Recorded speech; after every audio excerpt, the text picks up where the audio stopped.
Buenas noches. ¿Qué seudónimo vas a querer que utilicemos durante esta conversación al principio? Podéis llamarme Ismael. Pregunto siempre a los gatopardos su relación con el mar, pero a este Ismael le quiero preguntar qué veía en el toldo 330 de la playa de Zarauz.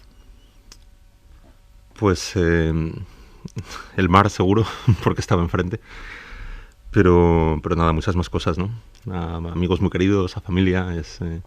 Y luego un mar también que de los que deja huella, ¿no? De los que muy, muy particular, ¿no? Un mar muy bravo, que creo que incluso ha cambiado. O quizá yo era pequeño y me parecía más bravo cuando era pequeño. Pero era un mar que daba mucho susto, ¿no? Que cuando se enfadaba te hacía pasar miedo, ¿no? Luego conocí otros mares después, porque ese fue el primero. Y luego sentía que ninguno estaba a la altura de aquel, ¿no? Pensaba, esto no es el mar, esto es una cosa, esto es una laguna, es una bañera, y aquel mar siempre, para mí es como, yo siempre que pienso en el mar imagino ese mar, ¿no? Habrá alguien que se ha quedado sorprendido con lo del toldo 330 de la playa de Zarauz, pero es verdad que los toldos en esa playa están numerados, sí, y cada uno pertenece a su pequeño toldo, y ahí dentro tiene sus bártulos de la playa, ¿no? ¿Qué teníais en el vuestro? Así es, y además recuerdo que quedábamos, y todavía quedamos, más entonces, porque iba mucho más y tenía muchos amigos que iban a esa playa también. Y era como, bueno, pues quedamos en el 330, quedamos en el 520, ¿no? Era como un código privado que servía tanto de día como de noche, ¿no? Y eran, como lo has dicho muy bien, eran familias muchas veces, o grupos de familias, grupos de amigos, de manera que había zonas, ¿no? En esa playa había una zona más familiar, que eran los primeros 300 toldos, tengo que decir.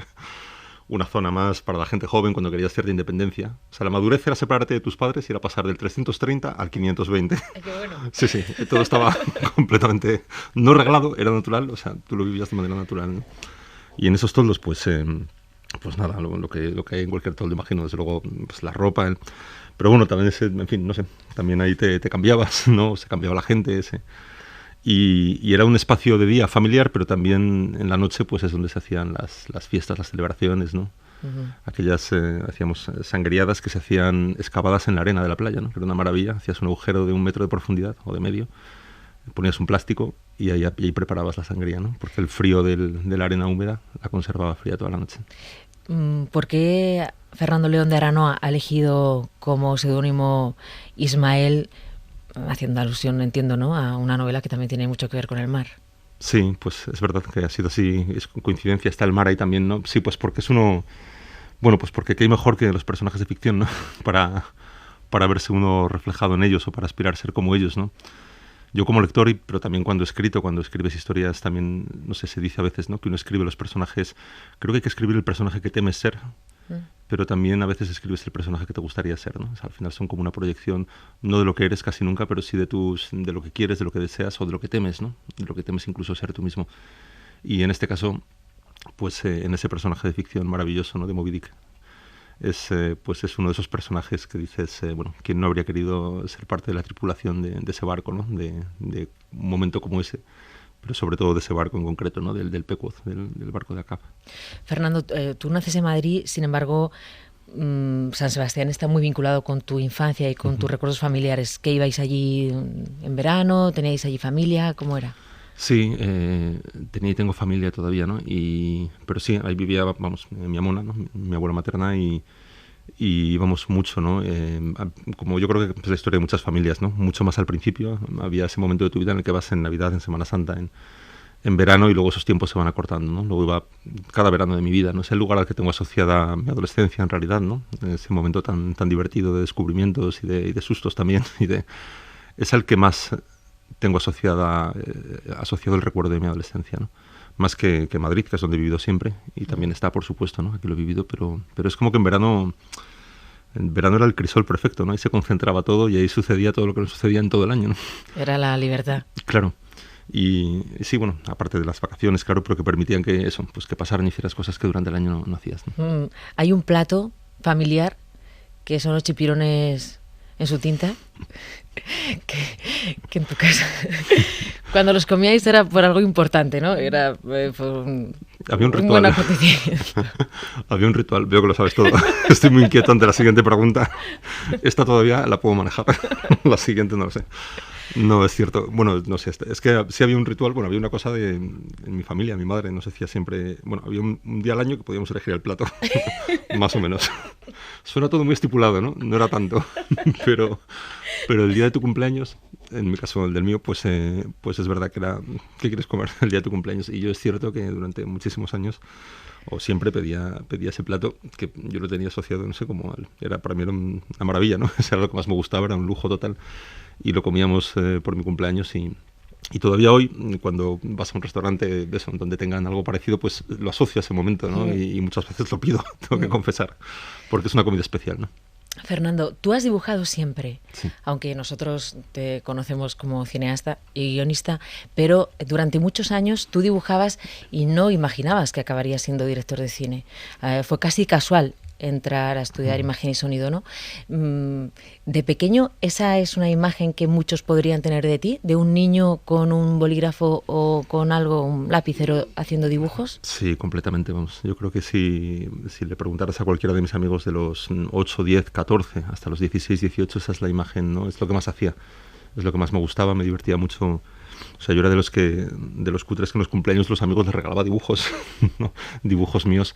O recuerdo en el colegio también, ¿no? Muchas veces, pues, siempre ando dibujando, ¿no? Ahora te pedí un papel al llegar porque Sí.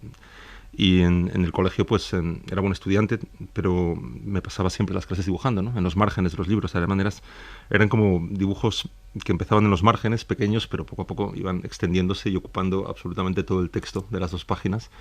Y al final casi cuando tenía que estudiarlos me costaba mucho porque no veía debajo de los dibujos, ¿no? Y esto recuerdo que me costó que un día un profesor o algún profesor pues citara a mis padres, ¿no? A mi madre para decirle que esto no podía ser y que porque tenía los libros destrozados, eso sí, ¿no? Esto era... Pero también recuerdo que mi madre le dijo a ese profesor, él sacaba o sea, aprueba, sacaba unas notas, pues... Pues ¿Dónde está el problema? dibuje, ¿no? claro, ¿dónde está el problema? Bueno, vámonos a la calle Viriato. Allí hay una academia donde empiezas a darte cuenta de que con el cine, con el guión y con el mundo audiovisual puedes empezar a disfrutar, ¿no? Sí, es el lugar, de hecho, para mí, ¿no? Es un sitio que ya no existe como tal, ya no es academia, pero sigue existiendo. A veces paso por delante también cuando estoy por ese barrio.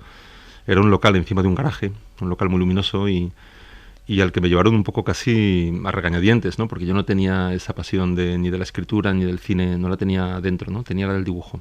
Y bueno, es verdad que había empezado a estudiar una carrera más cercana al cine, al audiovisual, ¿no? Que era Ciencias de la Imagen en la Complutense, pero no tenía un muy claro, ¿no? Yo quería seguir dibujando y es verdad que un poco casi a la fuerza me llevaron, un amigo me convenció para que me apuntara con él en un pequeño taller de guión que se impartía en aquella academia. Decir academia es mucho, incluso era un lugar donde varios profesionales, entre los que estaba Marisa Paredes, Lola Salvador, Manolo Maggi, profesionales de la industria, pues daban clases de lo suyo, ¿no? De pequeños talleres de 2, 3 semanas, ¿no? Y entonces fui a este taller de guión, eran 3 semanas de trabajo con 3 guionistas distintos. Y es verdad que para mí sí hay un momento así de flechazo, de revelación, ¿no? Si hay un momento donde dices, ¿esto qué es, no? Como yo quiero hacer esto, ¿no? Si estos tipos hablan así de su oficio, ¿no? Con esta pasión, si te lo transmiten así, además discutiendo entre ellos desde el primer día, o sea, era todo un disparate, pero era un disparate maravilloso, ¿no? Claro. Y decías, esto tiene muy buena pinta, ¿no? Entonces ahí empecé a hacer en ese taller pequeños ejercicios con ellos, con esos profesores y realmente a descubrir ya no el guión, la escritura como algo que me había estado perdiendo hasta ese momento, ¿no? Es lo que sentí, es cómo me he podido perder esto, ¿no? Fernando, ¿es verdad que fuiste guionista del 1, 2, 3? Sí, justo ahí, digamos a raíz de ese taller y gracias en parte a esos profesores que pues era un momento en el que había trabajo de guión en televisión, de hecho pidieron unos guionistas para un programa que no era el 1, 2, 3, era otro, se llamaba Pero esto qué es. Y allí fui, ¿no? Con un compañero, con el mismo compañero, a hacer guiones de sketches de humor, presentaciones, de todo, ¿no? ¿También hiciste desde Martes y 13? También, entonces justo después de ese efectivamente vino Martes y 13 y vino el 1, 2, 3 también, ¿no? Enseguida estaba trabajando con Ibáñez Serrador. ¿Pero y qué hacíais? ¿Las preguntas?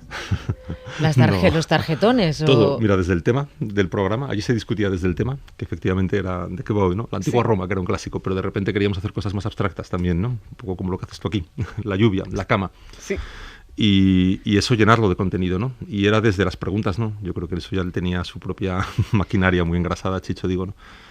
pero todo, ¿no? Ideas desde para los premios hasta, bueno, decidíamos hasta los premios, ¿no? Y las canciones ¿te acuerdas que había un montón de shows Sí, y canciones que tenían que ver también con el tema? Bueno, lo estoy recordando ahora que has dicho que eran temáticos. Sí. Es verdad, yo no me acordaba que eran temáticos, qué bueno. Y luego había mucho humor, también muchas actuaciones, y entonces a veces las escribíamos nosotros, a veces eran los propios humoristas o cómicos, ¿no? Que tenían o trabajábamos con ellos, ¿no? Era un ritual, nos reuníamos una vez a la semana en la productora de Chicho, todos los sábados por la tarde, y eran 5 horas, 6 horas de tirar ideas, ¿no? Y al terminar siempre íbamos a algún espectáculo en la noche del sábado para ver si podía encajar en el show, ¿no? Y para mí, yo creo que tenía 20 años, ¿no? Para mí era una experiencia increíble, ¿no? Estar tan cerca de ese señor tan sabio y no sé, pues eso, buscando ideas, ¿no? Para el espectáculo. Fernando, ¿alguna vez has dicho que tú haces películas para intentar entender el mundo que te rodea? Para intentar entender a la familia, hiciste Familia, para abordar un tema mucho menos excepcional de lo que muchos creían, hiciste Barrio, del que hablamos hace poco aquí en El Faro, para entender al mundo del parado, hiciste Los lunes al sol. ¿Es verdad que escribir y hacer y dirigir esas películas te ayudan a entender lo que pasa?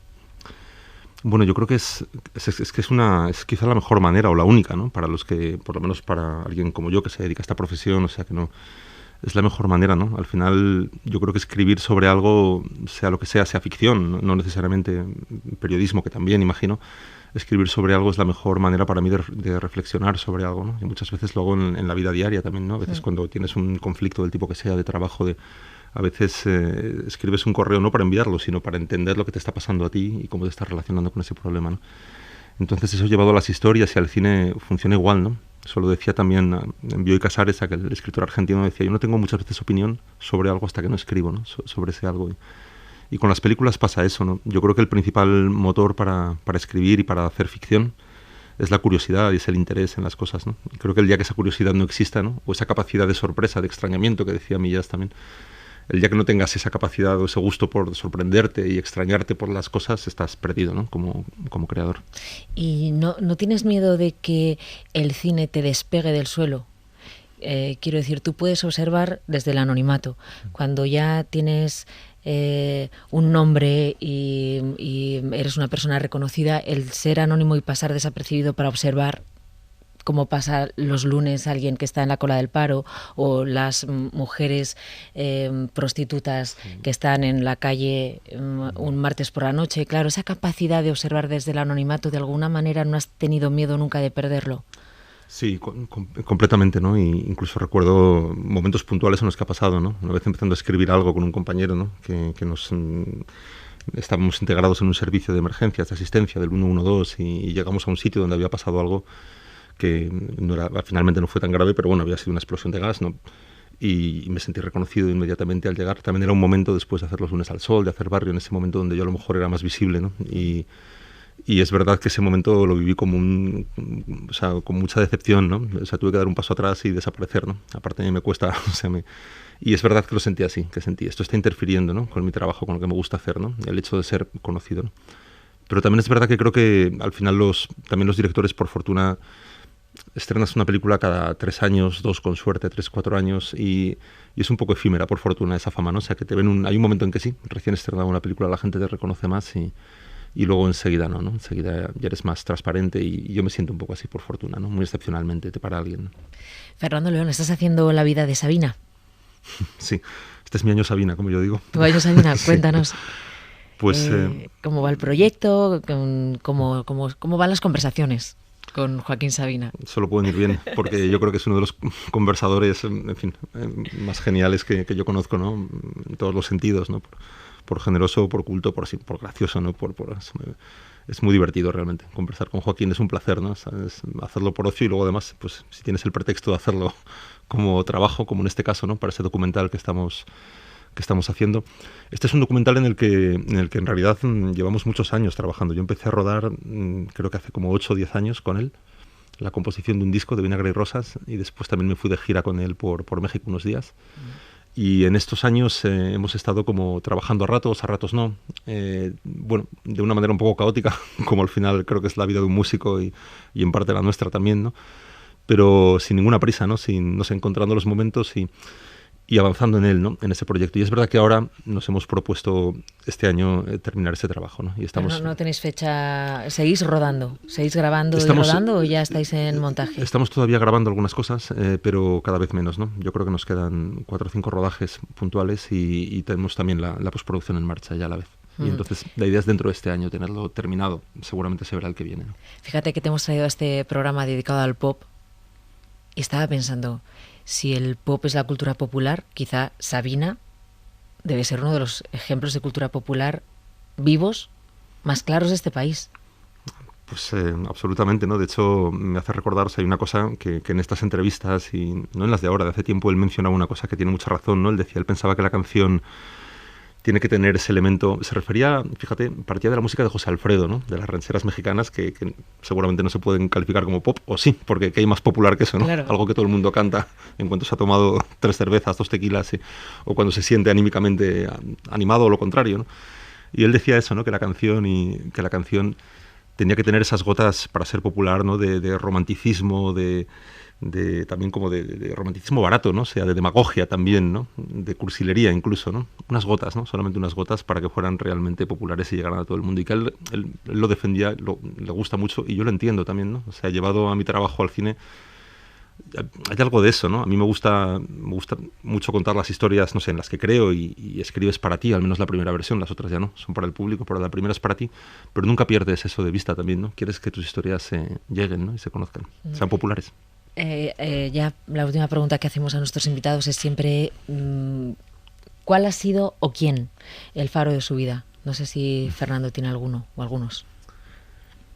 Pues yo creo, igual decir uno sería un poco injusto porque siempre soy un poco de ir a oscuras a ratos sin esa guía, pero sí ha habido muchos momentos, y yo creo que por pensar en personas, ¿no? Al final, aunque es verdad que mi oficio para mí ha sido un faro siempre a partir de ese descubrimiento en Piamonte.